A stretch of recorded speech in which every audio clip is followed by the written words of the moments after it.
All right, guys, we got this. Let's go. Gun wide trip sweep. Pros X go. On one. On one. Ready? Ready.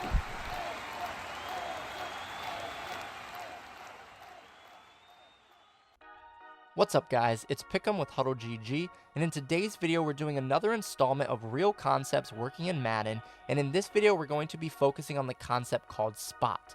Okay, now you'll see that a lot of these spot calls have the word spot in the play call name, as we see here on the left with Z spot, but there's two other calls that you might see in the game that's going to give us the same concept on the play, and that's going to be Y corner, which you see here to the right of screen, and then you also may get an under call at times, where if we go to the actual spot concept here in the tab, you can see that the first one here in the middle is called under. Okay, so whether it's under, Y corner, or spot, we're going to get the same call. We're going to talk about that here in this video. Okay, so what we like to run this against is cover 2, cover 4 in man. Okay, preferably cover 1 or cover 0. I'm not a huge fan of running this against cover 2 man under. So again, I'm really going to run this against cover 2, cover 4, cover 1, cover 0. And we'll talk about each of those coverages here, how we make the reads. So first of all, we want to look at what the spot concept or under or Y corner call is. And we're going to focus on the right side of the screen here. Okay, so it's these three receivers to the right. What you're going to see is you're going to have the outside receiver on an underneath route. Okay, in this situation, he's on the spot route, right? You can see this inside release little hitch or curl. It's called a spot route when it has that inside release to it. Okay, he could be on an in route. That may be called under. He could be on a slant. That could be called Y corner. Okay, always it's going to be the same concept here with the outside receiver running an underneath route. Okay, now the next thing you're going to see is you're going to always have a corner and you're going to have a flat. Okay, so here we see the inside receivers on the corner and our running backs on the flat. Okay, like we've always talked about, it does not have to come from the same receivers, right? So we could run something like this where we still have the flat, the spot, and the corner. We're still getting the same concept here. Okay, now when we run this, we're going to first run it against cover 2. Okay, now I will say we don't really focus on the backside receivers a whole lot against zone. You can always put them on whatever you want to beat whatever you think you're going against. So if you think you're going against cover 2, you could put those two guys on a cover 2 beater.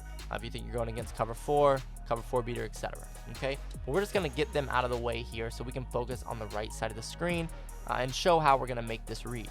Okay, so again, against cover 2, what we want to do, and against zone in general, we want to focus on that outside corner. Okay, if that outside corner squats down like he's in cover 2, then we just see, does he back up and help with the corner route? If so, we throw the running back. If he's aggressively playing down towards the running back, we'll throw the corner. Okay, against cover 2, we're never going to really throw the outside receiver. Okay, so what you'll see here is if he does back up, it's going to give us the ability to throw this flat underneath for an easy 5 to 10 yard gain. Okay, that's going to be the quick, easy read. Now, some people will want to try to force this into the corner route, but I will say I would avoid it if you can, because again, you see here he squats down this outside corner, so we know it's cover 2. Now we look to see where he's going. See how he's backing up? He's going to be able to play this a lot better because we have to throw away from the safety if we throw to the corner, which would be in this area, and that's where this corner is going to be able to play. So again, if you see this outside corner start to take those steps backwards and he's in a cover 2, that's going to tell us dump it off to the flat, get your yards that you can, easy 5+ yards. Okay, now if that outside guy plays aggressively downhill, that's going to open up the corner route for us.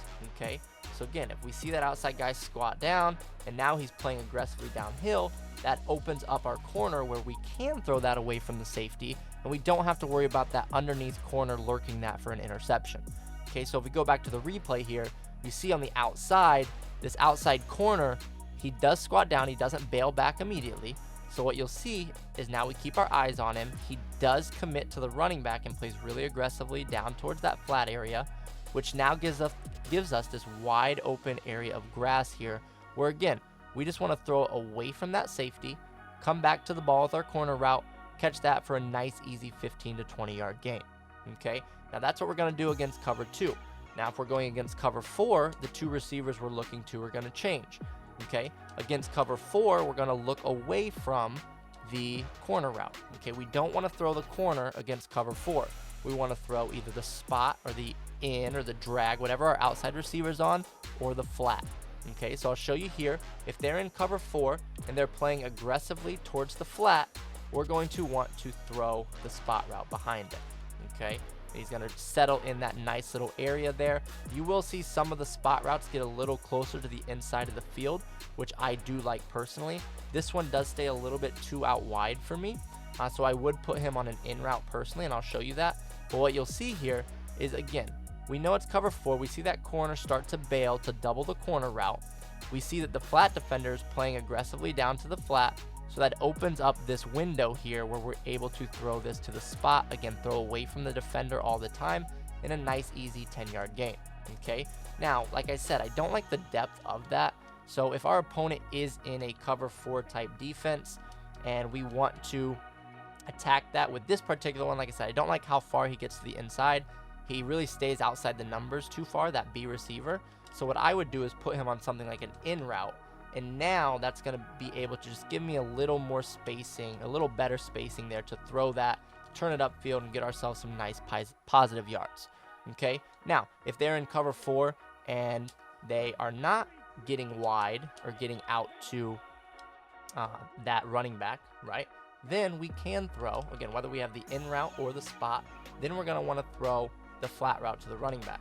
Okay, if no one gets out wide, then that's a nice easy throw for another 5+ yards. Okay, so that's how we're going to attack cover 4. Now, when it's cover 1 or cover 0, it is going to change a little bit because that's when I like to implement the backside receivers a lot. Okay, first of all, when I'm facing cover 1, I'm going to leave double slants on the backside, or I will do something like slant. I may do a post on the outside receiver. I always have the inside receiver on a slant, then the outside receiver I'll play with, right, depending on what I want to run. Right, I may put him on a curl, quick out route, anything like that. But we are going to have that inside receiver on the backside on a slant, and I never leave a spot route on the field if I think man coverage is coming. I'm always going to put that B receiver on a slant, or we'll put him on an in route. Okay, I personally like slant the best. And now we're going to read where the user goes. Okay, so this is going to be the user here in this simulation. If the user goes to the right, we're going to throw the quick slant to the slot receiver on the left. So it's going to look like this, right? He goes to the right. We can throw that quickly, and that's going to be an easy read. Okay, so again, if we go to replay real quick, you're going to see that this guy is going to take some steps to the middle, again, simulating a user. We know this guy's going to win on his slant. Reason being is anybody that's in man coverage inside the numbers is going to be shaded to the outside. So you're going to be able to get inside leverage really easily with that and get a nice, easy 5+ yard gain. Okay, now if they are in cover 1 and the user goes to the left, that's when we're going to want to throw the slant to the B receiver on the right. Okay, so here you see we say hike. We don't like where he's going. We're going to throw that away from that defender and take ourselves a nice, easy 5-yard gain. Now, the reason we don't like to throw the corner route against cover 1 is because, like I said, anybody that's inside the numbers is naturally shaded to the outside. So what you'll see here is that route is not going to get open. Okay, we'll go to replay and show that against cover 1, your corner route is typically not going to win because that corner or that defender has an outside shade on him. Okay, so you see here, we don't want to throw this against cover 1. There's a defender right there. Now, vice versa, if they are in cover 0, we will want to throw that because in cover 0, they're naturally shaded to the inside.